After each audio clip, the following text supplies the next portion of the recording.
So what I'm telling you, right, which I do go into a little bit more, I used to really go crazy on the Federal Reserve stuff and teach it because it's so important in its history, but I do a little bit less of that because people they don't want to know the history as much as what they want to do with their money, really. But I think it's very important stuff. And Robert really taught me a lot about the Federal Reserve, you know, a lot of discussions and that sort of thing.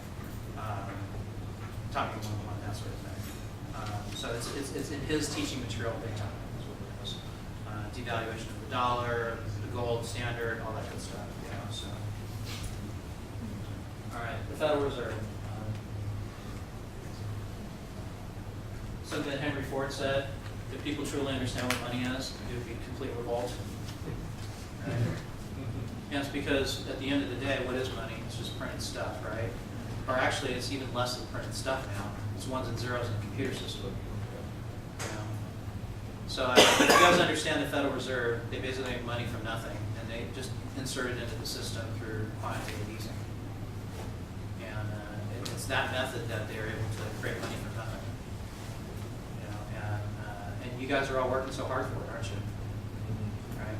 Yeah. And so those guys are the ones that control it. So what I'm saying is that the monetary system is completely expandable, or they can contract it whenever they feel like it. And the people that make these decisions meet with other world leaders. It's called BIS, by the way. You meet every 2 months, and they decide monetary policy, which has no influence from governments, from justice systems, or anything else. They come together and they make the decisions of when to expand and contract economies.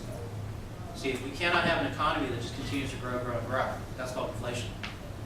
Everything just costs more, you see? So it's up for them to expand economies and then contract them, so that money becomes less, becomes more, that sort of thing. And currently, right now, a lot of us understand that there's a downward cycle that we're into. But if you can, don't you think it would be helpful if you knew when the economy is going to expand? Okay? And why some people are saying that it is or it isn't, that sort of thing? Wouldn't it be helpful to understand when money's going to be free lending again, right? Or when you have to start doing alternatives? Right? Wouldn't that be helpful to understand these things?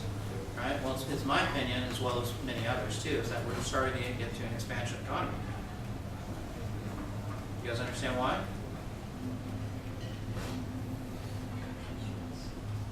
Okay, I see a lot of people saying yes, that we are heading for an expanded economy.